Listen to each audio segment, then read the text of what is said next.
Hola, ¿qué tal? Mi nombre es Juan Carlos Ávila, estudiante de la maestría en Derecho, y voy a hablar en esta ocasión respecto del libro de Ronald Dworkin, de ¿Es posible una democracia? Y vamos a referirnos al capítulo 3, que se llama política, que es religiosidad y dignidad. Y habla respecto de la política y la religión, y explica que América ha sido un país religioso desde sus inicios. Muchos más estadounidenses que europeos creen en una vida después de la muerte. De hecho, Estados Unidos no tiene como tal una religión oficial establecida como varias otras democracias.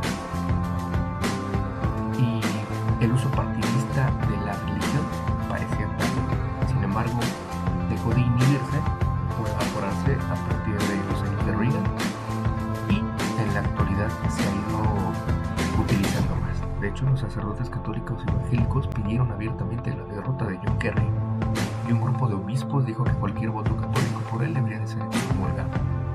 La campaña de Bush estaba llena de referencias a Dios, y su segundo discurso inaugural sorprendió al mundo con su religiosidad explícita. De hecho, el reverendo Bob Jones escribió una carta a Bush para su reelección y dijo: Dios ha concedido amablemente a Estados Unidos, aunque ya no merece el intuito de la agenda del faranismo, y se la ha dado mandado. Ponga su agenda en primer plano. No se le debe nada a los liberales, le desprecian porque desprecian a su Cristo.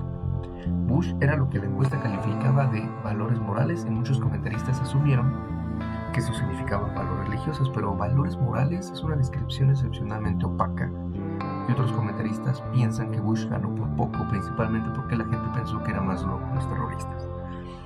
Aún no se sabe y quizá nunca se sepa.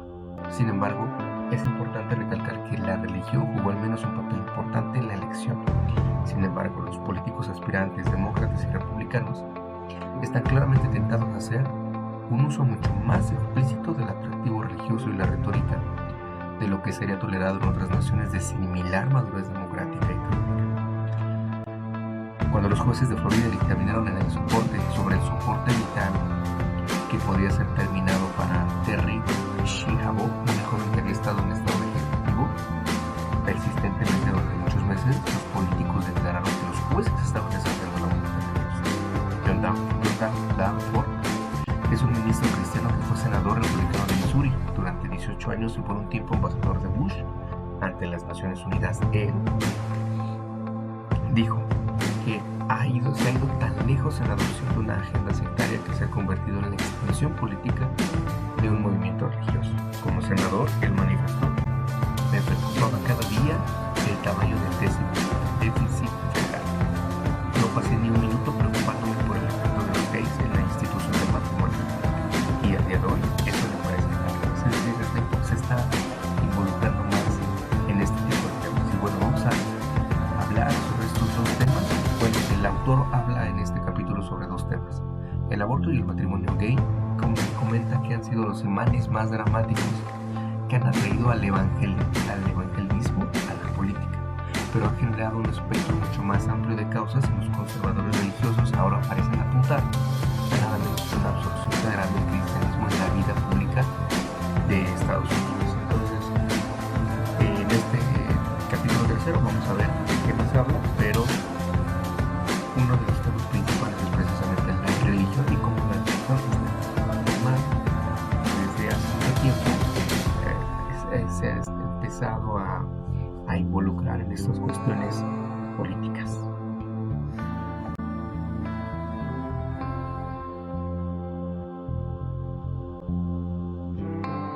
En el libro se habla de dos modelos, dos choques de opiniones, y que nos dividen este tema no sobre la verdad de la religión o sobre cualquier principio de fe, sino más bien el conflicto sobre el papel que la religión debe desempeñar en la política, la religión y la vida pública. Y la pregunta es: ¿cómo podemos construir un argumento genuino en lugar de una confrontación brutal sobre estos? Y empieza el autor a hacer algunas interrogantes sobre si debería de prohibirse el aborto y la investigación contra las madres, si debería reconocerse el matrimonio gay, si es aceptable que nuestros líderes políticos acudan a Dios y a las voluntades de Dios para justificar sus políticas, cuando los estadounidenses no están de acuerdo sobre si hay Dios, y si es así, ¿cuál es la voluntad? ¿Debe la oración ser requerida o permitida ¿Debe nuestra promesa de lealtad referirse a una nación bajo Dios? ¿Debería el gobierno emitir vales de educación que los padres puedan utilizar para enviar a los hijos a escuelas privadas en lugar de públicas, cuando sabemos que eso se utilizaría principalmente para apoyar a las escuelas parroquiales? ¿Se debe permitir que ciudades y pueblos exhiban símbolos religiosos como árboles de Navidad y menoras en propiedad pública?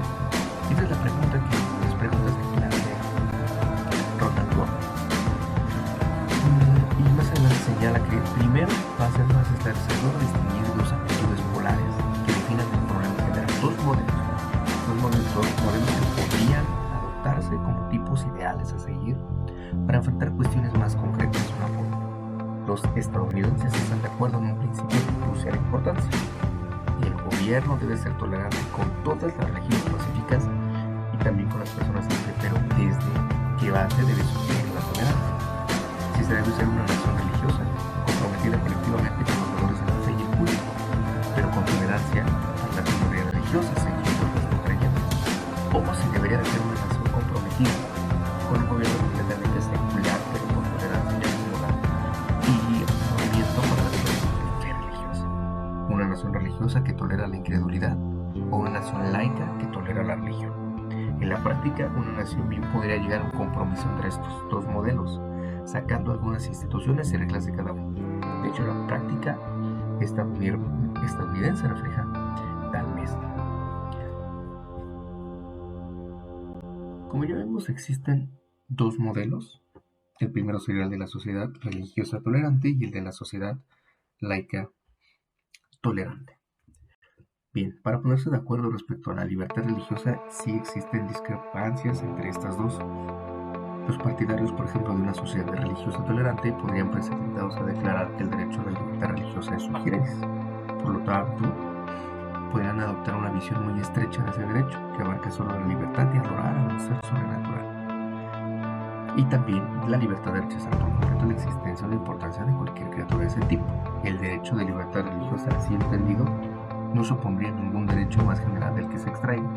No supondría un derecho general a decidir por uno mismo sobre asuntos de importancia ética fundamental, como el derecho a someterse a un aborto, por ejemplo, o a practicar la homosexualidad libre en particular, o a participar en la investigación contra el cólera madre, o a poner cuando se estampas determinantes se sufre dolor. Entonces, una sociedad religiosa tolerante podría prohibir o penalizar todas esas prácticas por motivos explícitamente religiosos. Podría condenar la homosexualidad como contraria a la voluntad de Dios, reconocida en todas las principales tradiciones religiosas monoteístas, por ejemplo. Esas prohibiciones no violarían el libre ejercicio de la religión aunque estuvieran justificadas de ese modo religioso, porque las prácticas en cuestión no son para una sociedad religiosa tolerante en ningún sentido prácticas religiosas.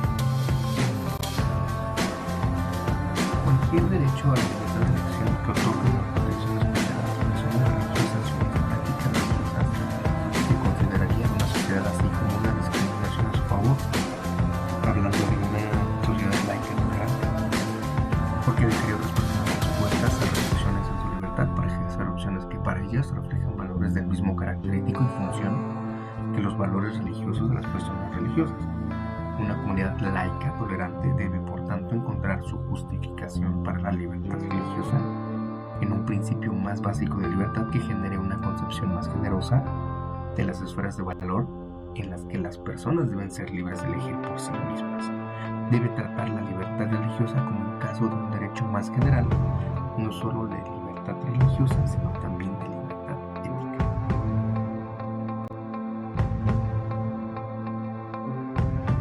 Ahora bien, ¿cuál es la situación actual? Bueno, se dice que Estados Unidos se fundó como una sociedad religiosa tolerante y siguió siéndolo hasta después de la Segunda Guerra Mundial. Y bueno, en 1931 el Tribunal Supremo podría declarar somos un pueblo cristiano. Sin embargo, en 1952, William Douglas, generalmente considerado uno de los jueces más liberales del mundo, historia del tribunal, anunció somos un pueblo religioso cuyas instituciones presuponen un ser supremo. Las decisiones que los conservadores religiosos consideran hostiles a la religión llegaron más tarde, en 1962, cuando el tribunal prohibió la educación en las escuelas públicas sobre la base distintiva del modelo laico tolerante, de que el Estado no tiene por qué promover la religión. Vemos cómo pasó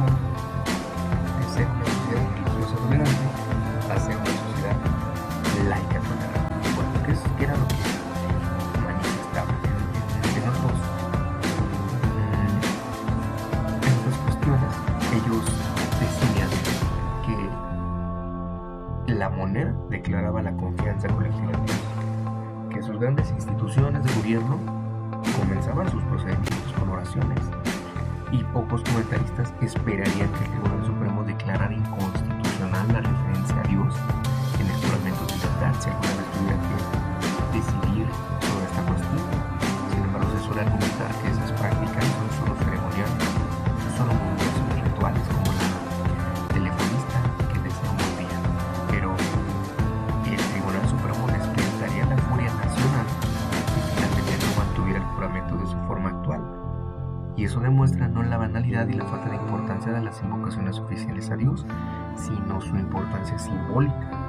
Aseguran a los ciudadanos religiosos que no viven en una sociedad fundamentalmente secular, una sociedad en la que incluso las referencias oficiales a Dios estarían prohibidas. Entonces vemos esa transición. Sin embargo, vemos como en la realidad hay muchas referencias, y eso podría considerarse como que están en una, si bien es cierto, Estados Unidos no tiene una religión como tal oficial, sin embargo sí existe una tendencia a una nación religiosa tolerante.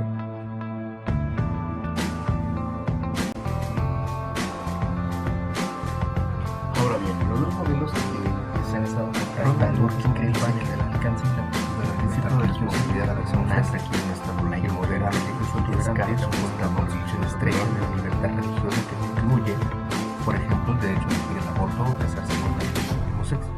El modelo laico tolerante insiste en una concepción más amplia que sí incluye el derecho a tomar esas decisiones. Se trata de teorías de la libertad que compiten entre sí. Entonces la pregunta es, ¿qué teoría es más apropiada para una nación en la que una gran mayoría cree en Dios? Bien, en conclusión, Dworkin habla sobre estos dos modelos, sobre la nación o sociedad religiosa tolerante y sobre la nación o sociedad laica tolerante. Nos conoce a través de la historia cómo se construyeron los Estados Unidos y cómo la religión ha tenido o ha servido para los discursos de ciertos políticos. Sin embargo, aún existen varias cuestiones que tienen que, como tal, plantarse o cimentarse, como la cuestión de la libertad religiosa, cuál es su alcance y sobre qué momentos se llega a discriminar a los grupos que son minoritarios en temas como el juramento que se hace en los tribunales, como cuestiones del matrimonio homosexual, cuestiones como el aborto, como la ciencia incluso, sobre lo que se les enseña en las escuelas, que es la teoría de Darwin, y cómo esta cuestión de religión pues realmente impacta a la vida política. Pero dice Dworkin que el modelo que debería de imperar es el de el laico tolerante. Y finalmente, el contraste más importante que establece Dworkin entre estos dos modelos, el verdadero contraste que él considera entre los ideales de la fe pública y la convicción privada, él hace una pregunta: ¿qué visión se ajusta mejor a nuestros ideales comunes de dignidad humana? Y ahí es como tal el subtema o el subtítulo de este capítulo que habla respecto de la religión y la dignidad. Dworkin dice que el segundo principio de dignidad asigna a cada uno de nosotros la responsabilidad de evaluar y elegir valores éticos por sí mismos, en lugar de ceder a las opciones coercitivas de los hombres.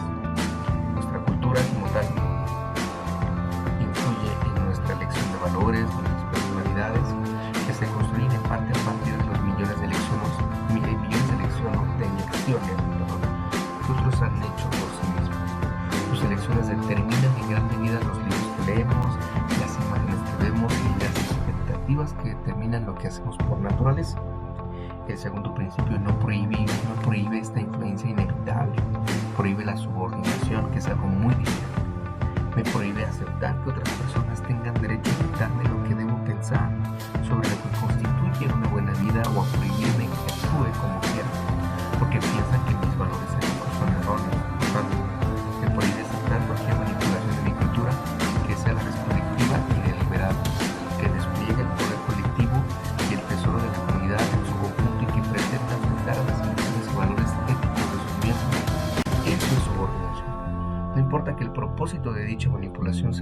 beneficiar a los manipuladores. Se debe de rechazar la manipulación incluso si los valores que pretende proteger o inculcar son mis propios valores, porque mi dignidad se ve tan ultrajada por la coerción destinada a congelar mis valores como por la coerción destinada a cambiarlos.